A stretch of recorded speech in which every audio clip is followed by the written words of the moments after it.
Do you like celebrities? I don't. And that's why today on The Last Honest Realtor, it's just going to be me and my good friend, Ben Rabidoux. Hello, everybody, and welcome back to the Last Honest Realtor podcast. I'm your host, David Fleming. Thank you for joining me today. All jokes aside, Ben Rabidoux, he's my celebrity because he is a data nerd like me. He's the founder of Edge Analytics. He's an economist. He is regularly quoted in all things media as it pertains to real estate and the economy. He's got a pretty big following on this thing that I don't use. It's called Twitter. I think I have a Twitter account, but honestly, I don't tweet. But yeah, Ben is one of the guys that loves to comment on all things real estate and the economy, and then have people clap back at him with nonsense, which is something I've grown accustomed to by doing this podcast. Some of the YouTube comments, I mean, I know it's not you watching this right now, but some of them are pretty crazy. So yes, Ben has agreed to join me today. I want to talk about a lot of different things. Obviously, this is a real estate podcast, but I want to talk about the intersection of real estate and the economy. Of course, we're going to have to touch on Trump and tariffs and taxes. We're going to talk about the election. We're going to talk about housing supply. We're going to talk about housing demand. We're going to talk about interest rates. We're going to talk about the movie that's going to be made about me and Ben. I'm going to have Christian Bale play me because he played Michael Burry in 2008 in the movie The Big Short. You're like, where are you going with this, David? Seriously, Ben and I, for 15 years, have been talking about the coming apocalypse in the pre-construction condo world, where people are paying 40% premiums for something that's not built. And if the market ever were to decline, forget just, being balanced and stopping its ridiculous acceleration in price. But what would happen? And I liken this to the mortgage-backed security crisis of 2008, where a couple of people were like, hey, everyone, look at this. No one cared. Everyone just kept buying. Everyone just kept on like there was nothing wrong. And we know what happened there. So Ben and I are going to talk about that. And in all seriousness, I have started to liken the pre-construction condo apocalypse to what happened in 2008. There's so many similarities, guys, and I will leave it to me and Ben to talk about. But I do really believe that 10 years from now, we'll be studying how condos were built because of how they were pre-sold and how they were financed and how this thing was always going to happen. Well, there, I let the cat out of the bag. Ben and I are going to talk about that. Ben and I are going to talk about predictions for the rest of the year, some very interesting topics ahead. So I'll thank him in advance for joining me. And folks, away we go. All right, Ben, are you there? I'm here. Hey, how are you doing? Hi, man. Good. How about you? We were just chatting offline about that. It's tricky out there. And obviously much is made of the condo market. But as I said to you, the freehold market, not what it was, let's say, a couple of months ago. So probably get into that. If I could start with some stuff that maybe we coulda, woulda, shoulda covered a few months ago. The Trump and tariffs. I feel like everyone out there is going to want to know your take on this. And I think we chatted a few months ago and we were like, hey, should we talk about this? And it's changing rapidly every day. Like, we've kind of come to realize that this is just sort of the way we're going to live for the next 4 years or longer. ... Can I get your post-mortem on everything that happened a couple months ago? Yeah, well, the post-mortem is, it's still very much in flux. So much so that the Bank of Canada, who's, one of their primary jobs is to do economic forecasting and modeling, they basically threw their hands up in the air in their latest monetary policy report. And they're like, we don't have a clue, but we'll lay out some potential scenarios. And so, if you kind of defer to them on some of this, there was two main takeaways. The first is that the set of tariffs that we have in place, which is primarily related to aluminum and steel and some kind of non-compliant auto products, is effectively a non-issue. I don't mean to say that, like, that's going to obviously be a big issue if you're in the Hamiltons of the world or certain parts of Quebec, but from a national kind of economic perspective, it's really a non-issue. They're projecting basically 1 quarter of flat GDP, and then we get back to the races in Q3. However, where it gets a little more problematic is if in fact we end up with like a base tariff, which is what people were expecting. Remember that at one point we thought that we might have a 25% base tariff?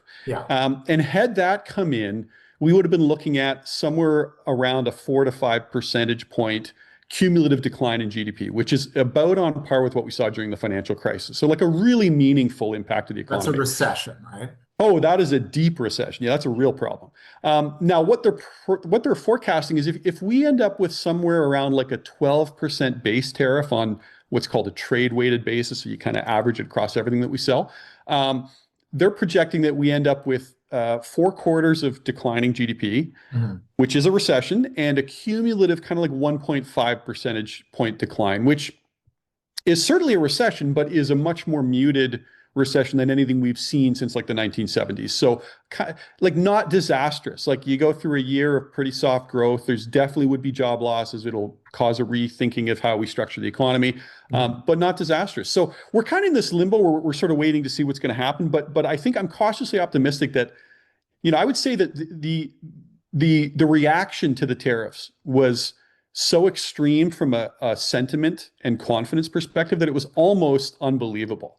Right. Like I think I shared this with you. Like the confidence readings for the consumer confidence hit the lowest on record in March of this year, on record. So that is lower than the initial days of the pandemic when we locked everything down and we thought half the world might die for all we know. Lower than then, and lower than during the financial crisis when we thought legitimately that the financial system might just break down and we'd be back to like bartering with each other. Like lower than that. Like that to me is a overreaction of the extreme. And it was the same thing on the business side.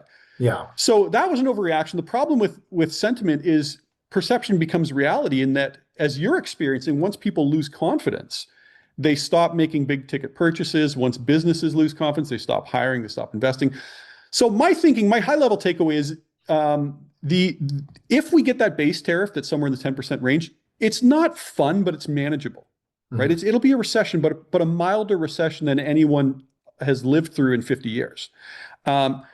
But the impact on the sentiment and what we're feeling today with this incredibly weak consumer and business confidence, that in my mind is actually the bigger driver of the economic weakness that I think we're going to see through the summer. Okay. I mean, I agree with all that. I think the overreaction is what stands out to me. And I think that a lot of it just had to do with partisan politics is that, and listen, I'm not a Trump fan by any stretch, but anything he was going to do was going to get the reaction, especially with all the fanfare that was coming. So, I mean, I'm like you, I guess I thought best case scenario, we have a mild reduction in GDP. People want to use the word recession. Fine. Interesting point though about confidence, because what I'm seeing right now, the fear of missing out that drove the market in 2018 to 2022, let's say the condo market specifically, I always used to say, like, what's more powerful, fear of missing out or fear of losing out? And right now what I'm seeing is that, fortune favors the bold. We know that. But I find that first-time home buyers, some of them, they're getting into the market. A lot of them don't want anything to do with it. But I feel like, what did Mike Myers say in Saturday Night Live? Denial ain't just a river in Egypt. These guys know right now that it's scary to buy, but they're all convincing themselves that they can buy in a year or two and pay the same price. It is complete denial. Now's the opportunity for somebody to buy a house for 1.1 that might have cost 1.2 last year. They're scared. They're not doing it. And I think that they're going to convince themselves when they do eventually buy that, it's a zero-sum game. But yeah, I think confidence is super low. And then that plays into thoughts about the election. Maybe we'll try not to get too political here because you and I both have a habit. Hey, elbows up, man. Elbows up. Okay, so the Conservatives lost. Great article that I read and wrote about on my blog in the National Post. It wasn't that Pierre blew it, as everyone said. He got exactly the votes he thought he was going to get. Jagmeet blew it because all of those votes went to the Liberals. So and the Bloc as well in Quebec. It's hard to overcome that much of an implosion. Right. And so history will show that Pierre Poilievre blew the biggest lead. He was up by 20 points and we all heard about it. And in the end, all of the Bloc and the NDP votes went to the Liberals and they won. So here we are. Yeah, well, it was the highest share of the popular vote since Carney, since Mulrooney won his majority back in the late 80s, I believe. So it was, hey, listen, before we get on to the election stuff, I actually want to, can I backtrack for a moment and sort of bookend that discussion around tariffs? Because this is going to be a little bit unlike me, but, I actually think this is long-term, this is going to be a really good thing for Canada. Oh, there's a bold take. I really do think so. There. So, yeah, I mean, so a couple thoughts on the tariffs.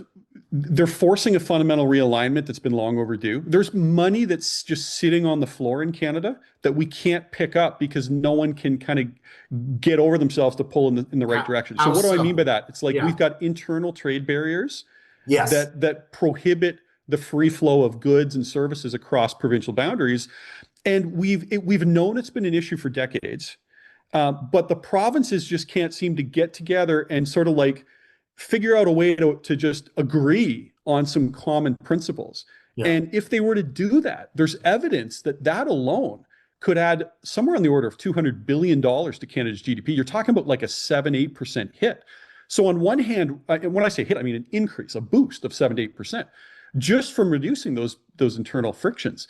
So on one hand, we're fretting over like this potential kind of 1.5 percentage point decline in GDP if we get a 10% base tariff. And meanwhile, there's free money on the ground that's the equivalent of somewhere like 7-8% of GDP. I think that's when we rewrite this, Yeah. if the provinces can coalesce and get together on this, this is net benefit for Canada because it's sort of forced us into action. The second thing it's going to do is, for the first time in my life anyways, you're seeing like broad support for trying to broaden our export base, particularly related to the energy sector.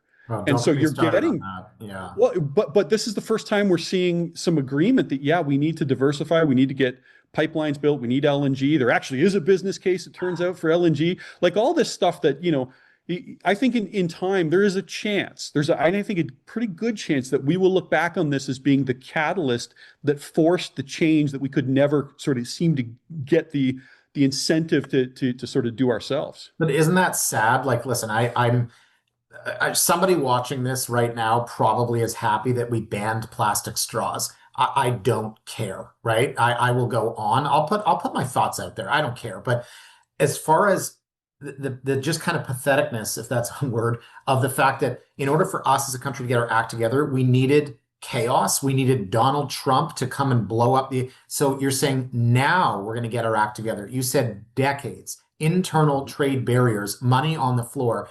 And don't even get me started about the fact that we could be so self-sufficient from natural resources that you have this large population of the country that believes that we are responsible to solve global climate change. So we'll just stop. We'll just stop with our natural resources, and then we can import it from other countries, become self-reliant on them. Honestly, like I'm 44, man. I get it. I'm in sales. People could watch this, hate it. They could see my comments on Toronto Realty Blog. I don't care anymore. I get it. Some people are highly concerned about climate change and the earth. I'm a realist.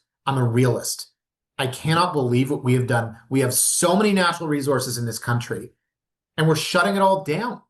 We've got what's his name? Stephen, but Bilbo. right, doesn't want to build any new roads. Doesn't want to build any new roads. This is what we're doing as a country. And it's from Trudeau. I get it. Sorry, I said I wasn't going to go off on blast, but like you hit, I was pretty calm until you mentioned that. But I'm saying it's going to be a good thing. And what I guess I'm trying to get at is, like, I think we're finally at the point where people want to be pragmatic around some of this stuff. No. Yeah, I know. And Really? look, I'm cautiously optimistic. I was deeply skeptical about Carney around some of his, prior work on values and, the push for net zero and all the stuff that he seems to have abandoned because it's politically expedient. But we'll see. But it does feel like there's more of a pragmatic approach. I mean, you're finally getting to the recognition where everyone goes, hey, wait a minute. There's massive demand for LNG globally. Yeah. And if we can get our LNG to some of these countries, first, second world countries that are still primarily reliant on coal, and that switch over from coal to natural gas is relatively seamless. And if we just did that and got some countries away from coal and towards LNG, we will offset more carbon than Canada can ever produce. Right. So it's like from a global perspective, it makes enormous sense to get that LNG to international markets, and it ends up being a net benefit for our economy. So, like, what are we doing? So finally, I feel like, we're getting progress on that. I mean, I'm going to stop there because I agree. Let's get on to housing. If I talk anymore, I'm going to sound like an anti-climate change zealot or something like that. No, I think it's important. I just think pragmatic is the word you used, and it's like maybe we shouldn't be throwing cans of paint at the Mona Lisa in protest of global climate change. Like, okay, so let me go back to the elections here. Like, we've got Mark Carney. Fine, it is what it is. I think Pierre had some ideas. The other candidates had ideas, but none of them matter because they never had a hope. I don't know why the Green Party even advances a platform. I'd love to know, what would the Green Party do to advance the Canadian economy? So what are the implications, the high level, big implications, especially as it pertains to housing? I'm a cynic of the mindset that the public sector is so incredibly inefficient. If you gave the public sector $1 and it went through the filter of government, they're going to crap out 30 cents. So the government wants to build housing. They want to get back to the 1950s. Where is this headed? Yeah. Okay. So a few high level takeaways. So, okay, all else equal.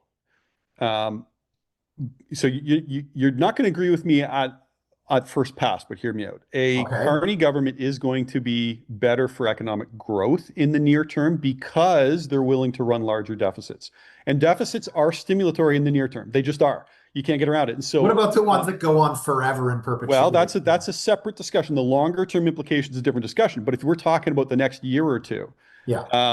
look, Polyever, there was a chance we could be looking at something like a Doge Light, like a Doge North, which arguably is overdue because the share of the public sector as a percentage of the total labor force is the highest it's been in 30 or 40 years. Yeah. So you can certainly make the argument that we need to trim things up.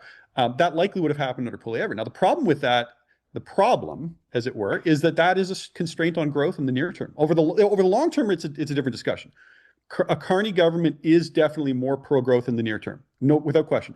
The flip side to that is that it also means that rates are going to stay slightly higher under Carney than it would have under Polyever because the government, in an economic downturn like we're likely facing, a Carney government will be more willing to underpin growth through spending than a conservative government might have been. Mhm. And so that gives leeway to the Bank of Canada, or it relieves them from the obligation of trying to underpin the economy through lower rates. Mhm. So all else equal, you're going to get slightly higher growth, slightly higher rates under Carney. I know you're going to disagree. I'm just telling you in the short term, to me, that's a no-brainer.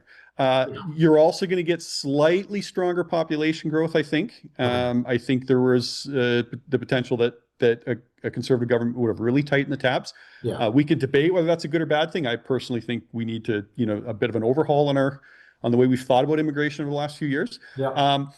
Around the specifically like incentivizing new construction, I think they were broadly similar. Like I would argue that the Liberal platform kind of just waited for what the Conservative was going to say, and then they kind of like, oh yeah, we like that. Which, whatever, to their credit, that's how the game is played. You find the policies that are popular and you adopt them. And so I don't think there's much different from that perspective. The only other thing I would say is I do think that there was a chance that under a Conservative government they may have sort of rolled back some of the changes under CMHC that we saw under the last government with regards to $1.5 million insurance cap on purchases. I just got the sense that was something that they maybe were not super like big fans of, and I could have seen a scenario where that was back on the table for being rolled back, and that's clearly not going to be the case under Carney. So I think all else equal, it's probably slightly better for growth, slightly better for housing over the near term. I think over the longer term, I was a big Pierre fan. I know him personally. I was pulling for him hard. I thought he had the better platform for the longer term, but Yeah. that's where we are. So, okay, as it pertains to housing, we keep hearing everyone wants to talk about building housing. So again, I go back 10 years and, I feel like I don't want to toot my own horn, but I was ahead of maybe a couple of things. The demand, that's all the CMHC ever looked at was demand. Everything to quote, cool the housing market was let's increase CMHC premiums. Let's increase down payment minimums. Let's, right across the board, make it more difficult for people to buy, because if we can eliminate demand, then we can stop housing prices. I started saying 10, 15 years ago, what about the other half, supply? 5 years ago, maybe 4, 3, I don't know. It's been very recent. The government has finally started to talk about supply, and now it's all they talk about, to the point where I think it's absolute nonsense. I want to get your thoughts on what can the federal government actually do to increase supply. And because we know that the bottleneck is at the municipal level, and I've told so many stories, both off camera, things I can't really mention about local city councilors shutting down developments because their residents don't want it. The bottleneck is at the municipal level. We've heard about the government, quote, working with the municipalities, and we've also heard ideas on how to punish them. What do you think the government can do to get housing built, and how can they work with the municipalities and maybe the province, because Doug Ford wants to build, like Dr. Evil, 1 billion houses? Yeah. They were sort of in broad agreement that there was sort of underutilized federal lands that could be turned over to development, and so that was a kind of across party lines. Okay. That's going to move the needle a little bit. Like, you know, with this housing thing, there's no silver bullet, right? It's just going to be a lot of targeted, smaller measures that over time are going to move the needle. And so, like, that's one you can say, okay, yeah, that's going to move a little. I agree with you 100%. The issues at the municipal level, the feds have got to find a way to incentivize municipalities to become more pro-development. Mhm. And they've had different approaches to it, but in general, the approach has sort of fallen along the lines of, like, sticks and carrots, and Yeah. with the idea being that, we're going to try to tie various forms of funding Yeah. to targets around development. Like, it's hard to know. I think at least I'm encouraged that they recognize that that is the pinch point, and they're sort of trying to figure out how to get municipalities to pull in that direction. And so that, the Carney government promised they were going to cut municipal like development charges in half. But how can the federal government stop the municipality from charging what they want? So, I don't know. I don't know. We're going to get more of these details in the next budget, but I could see, I don't know whether it's going to be some sort of literally just like a slush fund where they offset some of the lost. Like, I don't know what it's going to look like. But no one wants to say it in Canada, but the reality is that property taxes are relatively, okay, everyone's going to hate this, and I get shit on every time I say it, Yeah. but just pull up the mill rates in any US city and in any European city and compare it to Canadian cities, especially like the Vancouvers and the Torontos. And everyone goes, my property taxes are super high. Yeah, they're high on an absolute basis, but in terms of the mill rate percentage, they're not high. Very low. They're not high. They're very Toronto's the lowest of anywhere. It's crazy low. And so the idea that we are subsidizing existing owners by keeping property taxes low and then putting that tax burden on new development is completely ass backwards. And all that you're doing is you're enriching the incumbents who already own those assets. And that's fucked up. And we got to figure out a way to like change that taxing dynamic. But good luck getting elected on that platform. No, but it's the same thing with, I don't want to move on from that point, but the comments last week from Gregor Robertson saying that, we can't allow home prices to fall. My argument on my blog was, why would anyone be surprised by this? The Liberals were elected by seniors who own houses, who have the biggest share of equity of anybody in the planet. Why did anyone think they were going to let or force home prices to fall? But I'd be remiss if I didn't circle back and say that, well, yes, our property taxes are low. We're taxed to death on everything else. I can't buy a TV without being charged an environmental fee, making the assumption I'm getting rid of an old TV, 53% in taxes. And when you said slush fund earlier, you know me, when it comes to economics, I think that the average person doesn't understand. Free is not free. Free dental care, free daycare, free everything. It's not free. It's paid for by tax dollars. So when there's a quote slush fund, it's made up of tax dollars. Yep. The government can't subsidize everything. I remain convinced that 90% of people, I don't even want to label, Gen Z or what have you. 90% of people don't understand, quote, the government can't just go and pay for stuff. It comes from tax dollars. So, what's the solution? I mean, stop spending money on stupid stuff, be more efficient, have fewer government jobs. 100% agree. I'm not in favor of, listen, I pay taxes like everybody else. Yeah. I have zero interest to see my taxes go up. But if we're talking about somehow finding a more equitable way to redistribute it, the idea of having your current incumbents sitting on massive piles of housing equity, including myself, I count myself among that group, that somehow we're passing that burden onto the younger generation that's trying to get into the market it's not right. So I'm not an advocate for higher taxation. We waste so much money at the federal level. It's insane. And so I'm completely in favor of seeing a rethinking of our spending first, such that we can get some of those taxes lower and incentivize development. So then where are you seeing housing supply? Like, we've talked a lot about, housing starts, pre-construction, which we'll get into in a moment because that's a sexy topic. But in terms of, resale, obviously we know the absorption rate is near all-time lows. I believe in the condo market where I look in the condo market, so specifically C1, C8, rental market is soft, absorption rates lower. GTA and 905 condo market absorption rates at like 25%. So anything less than 50%, people know signals a buyer's market. We're at 25%. The absorption rate in the overall market is hovering around 30. So resale, okay, it looks like there's such little demand that the supply is fine, but New housing. I don't have those stats. I always go to you for that. Where are we on housing starts and housing completions?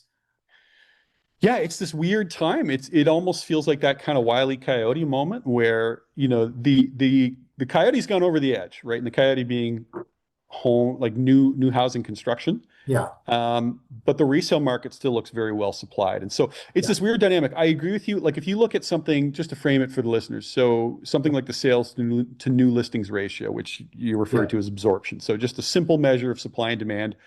We're at levels currently that we have not seen since the early 1990s. Yeah. Now that's lower than during COVID. That's lower than during the financial crisis. So like Yeah. you're right. This is just an absurdly weak market. Yeah. Um, the problem, and so because of that, you're getting an accumulation of inventory, and it looks like the market's well supplied. What I'm a little bit concerned about is when I look at the trend in new construction. So I'll use, for example, single family building permits. Of course, you have to get a permit from the municipality before you can start construction. So it's a pretty good leading indicator for where development and construction activity is going. Permits are at 40-year lows in Ontario. If you just look at them on like a 12-month rolling basis, we have not been this low since the 80s.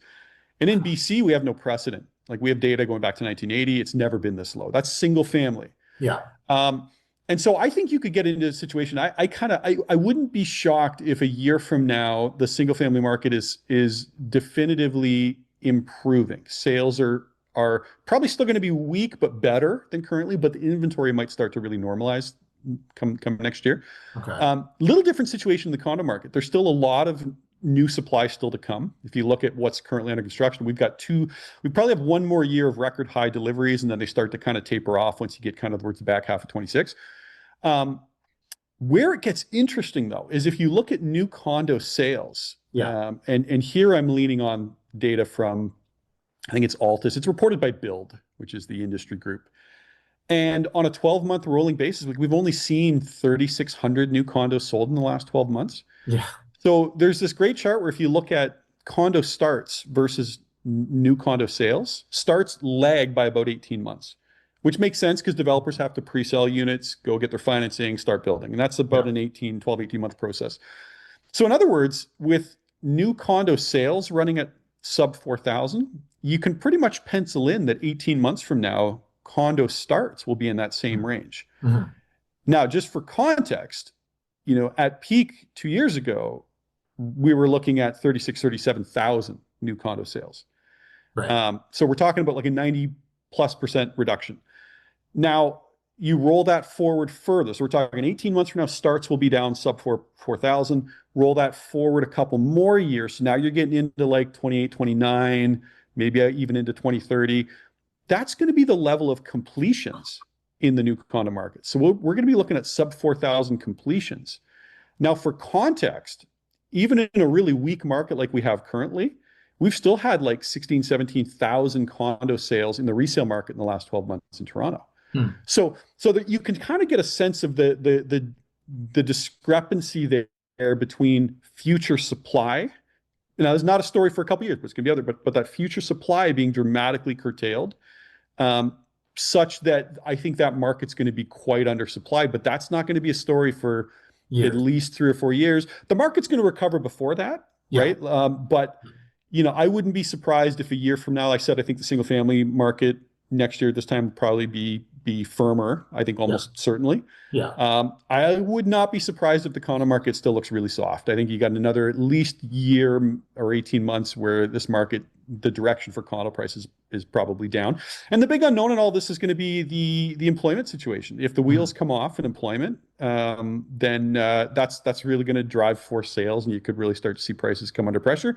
But barring that, I think, if we get just a kind of run-of-the-mill modest recession, a couple quarters, and we're back to job growth by the end of the year type thing, I think by spring of next year, the single family market is going to look quite a bit different.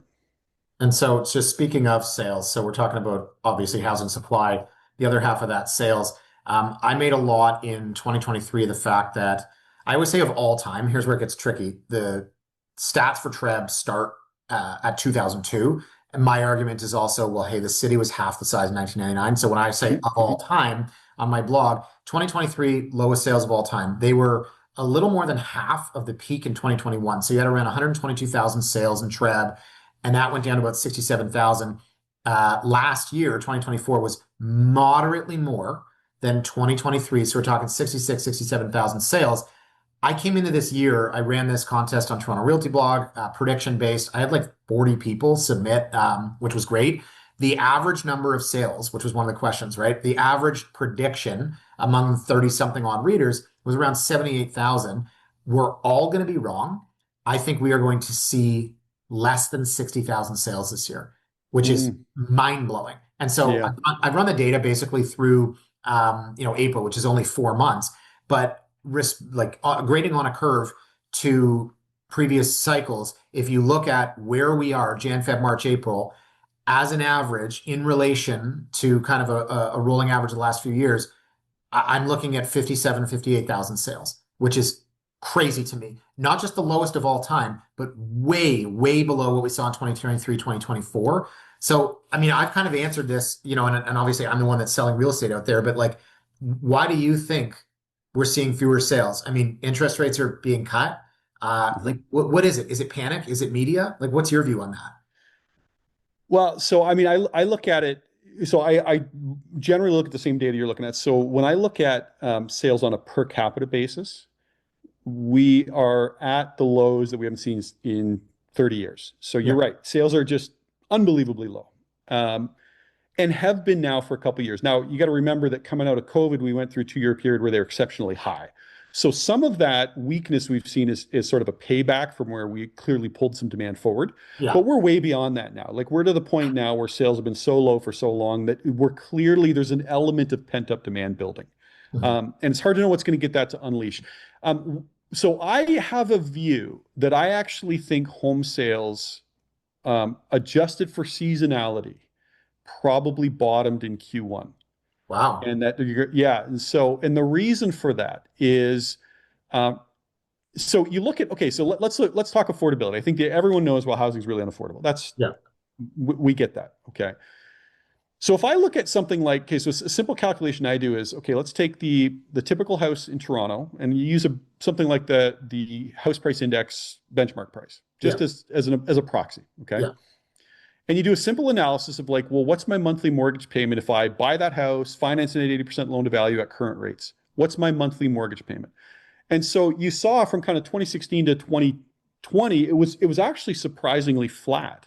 That as house prices were going up, it was being offset by falling rates. Yeah. Then, of course, pandemic hit, and then we had this insane run up in prices coming out of the pandemic, and then rates started going. And so it looks like a hockey stick, but it's rolled back over quite a bit. And what's interesting is where rates are currently, the monthly mortgage payment is back to levels that we last saw in the first quarter 2022.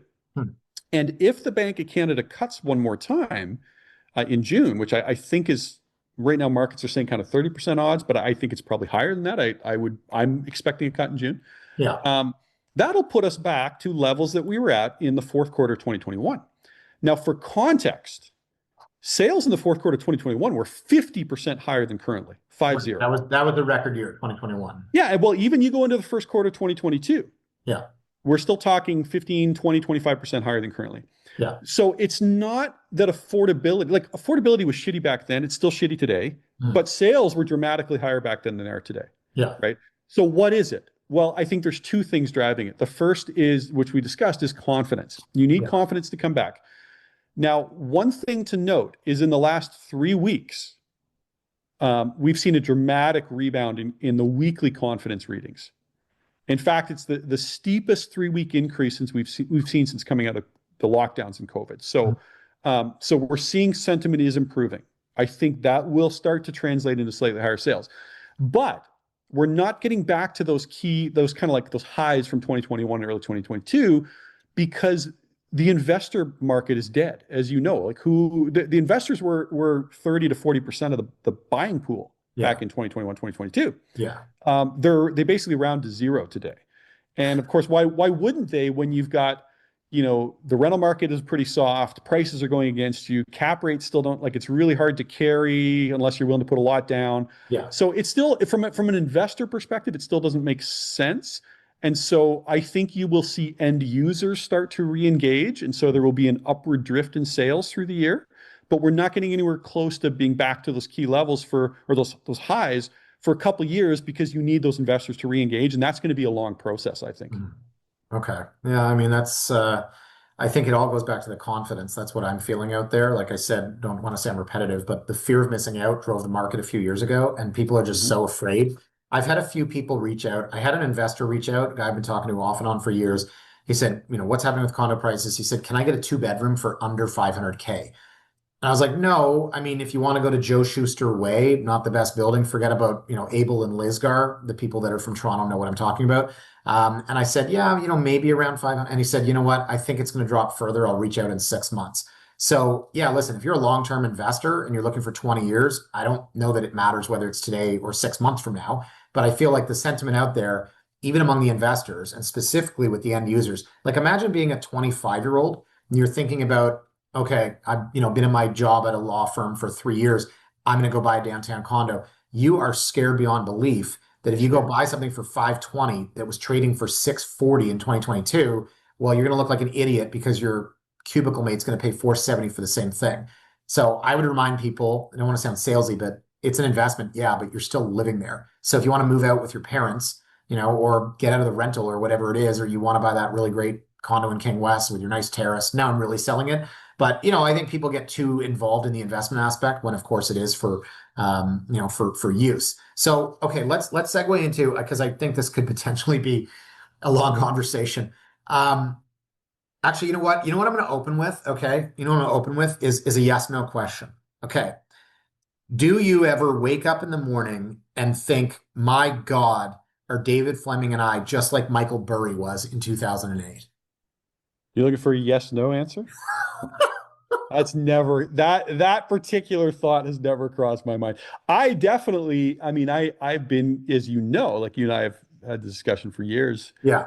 bearish and way early. And now I find that I'm probably kind of like, well, I don't know how much worse it's going to get. I think there's going to be a bit of a downward grind in pricing from here, but you really need the wheels to come off in the economy to get it, I think, to really grind dramatically lower. I mean, my reference was with the pre-construction.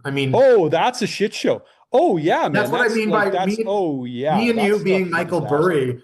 Yes. For the people that don't know, Michael Burry, of course, played by Christian Bale in The Big Short, was the person that saw the financial crisis of 2008 happening. Mortgage-backed securities, they're junk, they're going to fail, and he sounded the alarm, and everyone just kept buying and trading. Me and you, for 10 years, have been warning people about pre-construction, and that part's a disaster. Yeah. And kudos to you, because I think we're the first person to articulate this whole concept of like this growing gap, this growing premium, I should say, between the new condo market and the resale market. You're the first person to flag that, and at the time, it was relatively modest, it was whatever 10%, and then it blew out to these crazy levels in kind of 20, 21, 22 to like 20, 30%. Yeah, and that's the vintage that's completing now, and it's just so dramatically offside, and people are just so screwed on those. It's brutal. But one day they're going to make a movie, and I'm wondering who's going to play me and you. Like that's yeah. Because I forget who played the other. There was Michael. Anyways, I'm the weirdo, so it'll probably like the Christian Bale, Michael Burry character. But it was Steve Carell that played Eisman.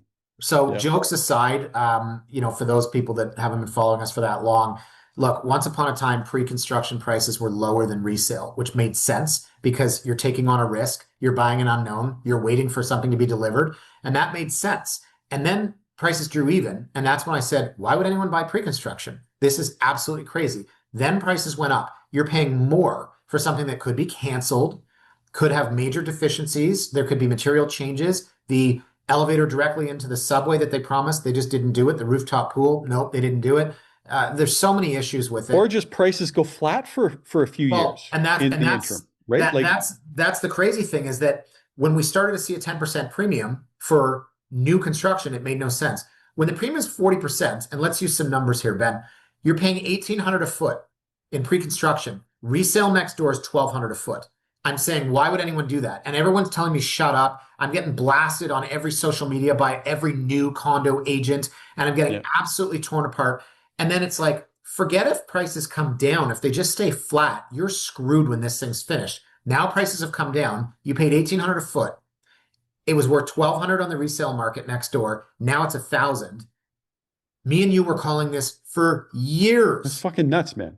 And here Like, we are. dude, like the stupidity of that. So, like, you think, okay, what if you just go back to a normal market where you get 4 or 5%, 3, 4, 5% appreciation, Right, which is a good market. right. So if you got a 4 or 5 year construction timeline, you're getting 4% price appreciation. Like, so maybe you get 20%. Yeah, Your deposit's gone. I Like, you've know. just lost your deposit So in that's a what we're normal seeing. market. So like I don't know what people were thinking, but it's shocking to me how many people kind of drank that Kool-Aid. Everyone thought they'd be able to assign it, right? And Yeah. not have to close. And now we're finding that market is completely frozen. Welcome back, guys. Sorry, we just had a technical glitch there, but Ben, let's continue this conversation about pre-con. So me and you were basically going on about how great we are, and we all saw this coming. I think the other conversation here, which we wrote about on the blog, I say I chatted with you and some other folks, the blanket mortgage appraisals Yep. that are coming through. And so in layman's terms, guys, you pay 700 for a pre-con and you get an approval at the time. Now that thing's worth 550 because the market's dropped and it was never worth 700. But guess what? RBC gave the whole building a blanket appraisal for 700. So Ben, to me, this is either the worst thing I've ever heard, which I liken. I'm going back to Michael Burry. S&Ps and Moody's continued to grade all of these mortgage-backed securities AAA because what? They were afraid that they would go somewhere else. If RBC is going to give blanket mortgage appraisals, they're going to basically circumvent the Bank Act. They're going to tell people this is worth 700 and it's worth 500, and then they're going to have a loan based on that, and they're going to screw their shareholders, a publicly traded company. This, to me, is yet another example of how the mortgage-backed security crisis in the United States will over time be likened to the pre-construction condo crisis here in Toronto. Yeah, look, I think it's a terrible idea. I'm not a fan of these. I understand in principle what they're trying to get at through that, trying to provide stability for pre-construction buyers and all this. Man, I think they're really playing with fire. I think you touched on two really important points. The first is that we have a Bank Act in Canada that has served Canadians tremendously well through multiple crises, precisely because we insist on certain things like if a bank is going to make a residential mortgage loan and it's not insured, Yeah. It can't be more than 80% loan to value. Yeah. Right. And so consequently, when we get into times of kind of economic turmoil, our banks generally have done very well compared to global peers. You're kind of screwing with that. Like that, I don't think Canadians should be comfortable with that. The wording of the Bank Act is tremendously clear. You cannot make a loan that is not insured for more than 80% loan to value. Clearly, that's what these banks are doing. Now, they're then representing to their shareholders and regulators that this is not an 80% LTV loan, but that's bullshit. We know that's bullshit. Yeah. Where I think it becomes problematic, if we rewind, you remember remember the whole fiasco with Home Capital Group and the whole mortgage fraud thing. It ended up that they never really took losses on those loans. But what happened was people lost confidence in that particular company, in management. They no longer believed that they were being told the truth. And what I worry about with these Canadian banks, because they are priced relatively high globally compared to global peers, one of the reasons for that is they are viewed as being these extremely trustworthy institutions. But I worry that when they are making representations to their investors that their uninsured loan book is on average 60% loan to value or something like that, if it starts coming out that actually they've got these loans on their book that they're representing it being 80% loan to value, but in reality they're like 100, 110%. Yeah. I just don't know that that's going to sit well with investors. And investors can vote with their feet. And when you're dealing with a levered entity like a bank that's reliant on funding from investors, I just don't think you want to be playing with that game. It's not in the best interest of Canadians. Mm-hmm. And I just think that whole process. The other thing that's just striking to me is we have not gotten clarity from OSFI, the bank regulator, on their stance on this. Yeah. And every chance I get, I'm like CCing them on Twitter, like, hey guys, like, can we get your official take on this? They're never going to. And they're not saying anything. So, you at least need to get the view of the banking regulator of like, well, how are you going to handle this? How are you going to provision against that? Like, what are we going to allow? Is this a temporary thing? We just need some clarity because this is a crazy act to see from a Canadian institution. And is it just RBC that you know of? I know RBC's doing it. No, there's a couple of them that are doing it. RBC's sort of the big one, but there's a couple of them that are doing it. They're the ones that are out there publicly. It's in their advertising material online. So it's like, it's very much out there, but they're not the only one that's doing it. There's a couple others. Yeah, it frustrates me because, again, I'm going to go back to the government. I should put my tinfoil hat on here, but I feel like in Canada, like let's be honest, we are extremely socialist, and there's a role of government that's taken on a new meaning. And I feel that the solution to everything is for the government to bail people out. So I wrote on my blog the other day when Trump tariffs were announced, Trudeau stood up and he said, "Don't worry, we will make everyone whole." Which again, I would say you can't. You're making it whole with tax dollars, which are supposed to pay for things like schools, which suck, and medical, which sucks, etc. But point being that if the idea here is we can't let these people lose money, so we have to circumvent the Bank Act to, quote, make them whole once again. Then what are we really doing as a country? No one's allowed to make mistakes. No one's allowed to lose. No one's going to be responsible. And one of the quotes in one of the newspapers that I basically pulled 7 articles about Gregor Robertson's comments last week, and you get the Toronto Star saying, of course, we have to allow home prices to fall. One of the authors said something about how we need to make home prices fall, but we also need to protect any of the buyers that are affected. And I'm like, how can you do both? You're saying that home prices are going to fall, but you're going to make sure that there's a safety net. And then it would be what? Young people or disadvantaged people, financially you can't have it both ways. No, So I can tell you what I think is going to happen. yeah. I think that this whole pre-construction condo issue is enough of an issue for the banking sector. And this whole, inability to close, like we're going to get a point, I think this summer we could see a big development where they have more than half of the buyers potentially not Ben, closed. it's already happened. And this is, but this is the thing. So then how do you can't form a condo corporation? no. So there is a development which shall remain nameless. I have this on authority from a builder told me about another builder. On the day that, registration and everyone's supposed to line up with their lawyers and close, 76% of buyers either refused or couldn't close. What happens there? So, okay, that's fascinating. So this is what I've been waiting for. I'll give you offline. I'll give you please. I want those juicy. I love it how developers are always willing to like throw everyone else under the bus. Everyone's like, well, they're having problems. We're not seeing it, but I've heard these guys. And then you go talk to those guys and they're like, well, actually these people over here, it's kind of this funny game. Here's what I think is going to have to happen, because I do think this is a big enough of an issue. And again, David, I'm not saying this is what I think is the right approach, but if you put yourselves in the hats of the government, they're going to try to do something. Free money. So what will they likely do is I think you will see an inventory loan management scheme, probably backstopped by CMHC, a zero interest inventory management loan where the developers can take on this financing that allows them to repay their development lenders so that banks don't have to take huge provisions on these massive development loans. And then that allows the developers to sort of trickle the release of those units into the market so as to not like crush the value of their own properties. And I don't know that there's any way around that. So, I think that's what's ultimately going to be the solution here. And I'm no fan of that, but we've seen this playbook before, and there's that saying, it's like, hey, I'm from the government and I'm here to help. Like, that's what they're going to. They're going to do something like that, Dave. Well, I was going to say that the benefit of this is that if we try really hard, we could probably create another 10,000 government jobs here.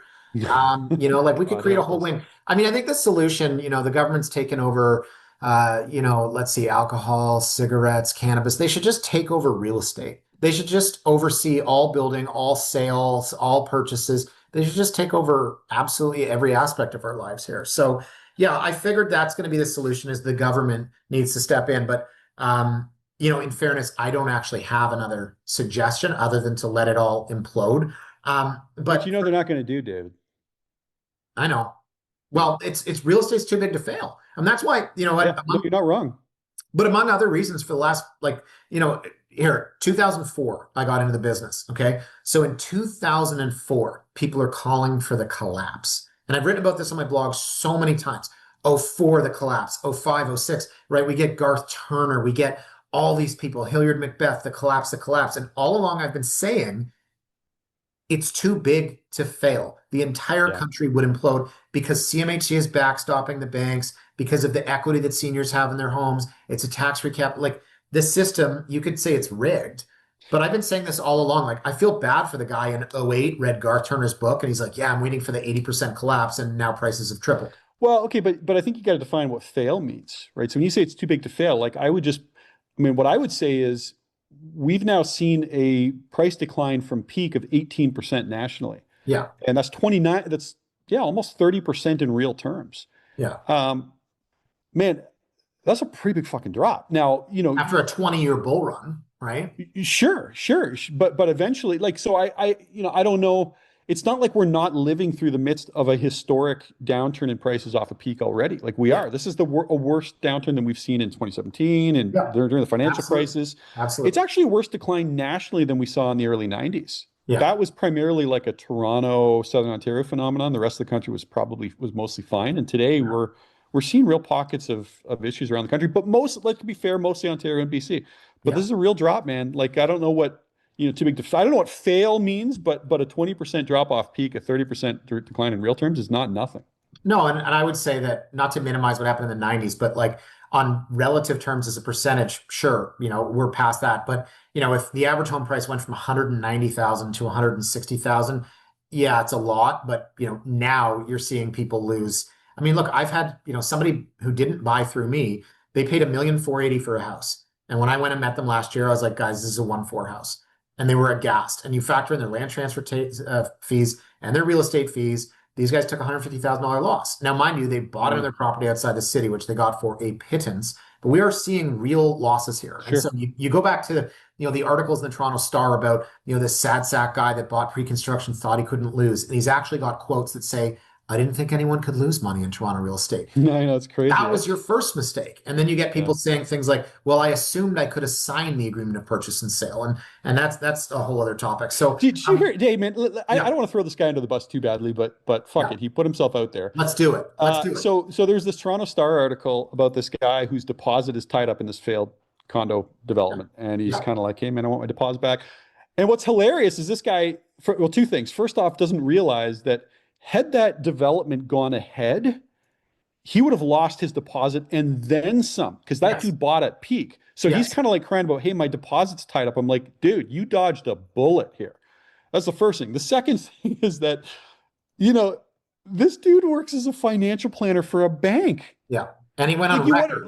He went on record. He's out there like talking about this. I'm like, dude, you're advising people how to make smart financial decisions, and you're out there like specking into pre-con at peak. Like this is crazy, man. Canada's a crazy place. But you know what the answer is? You know what the answer is? The government should bail him out. So had that project gone ahead, because listen, cynically, I believe that everyone in Canada thinks that if they get into trouble, the government's there to save them financially. Yes. When I was on CTV Your Morning the other day, I was talking about pre-construction and all these people now that are saying like, this isn't fair. I said, look, you were gambling. If you went in the casino, you put all your money on the roulette wheel and your number didn't come up, you wouldn't turn to the pit boss and say, actually, can I have that back? But everyone that bought pre-con, they're now saying it's not fair. I can't assign it. Prices are down. I want my deposit back. And then to your point, if the project doesn't go ahead, all you lose is your deposit. If the project goes ahead and they expect you to close, they're going to sue you for the losses, which is what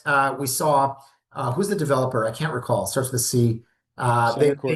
They're suing all of the buyers, right? And which they have the legal right to. They're well within their rights to do that.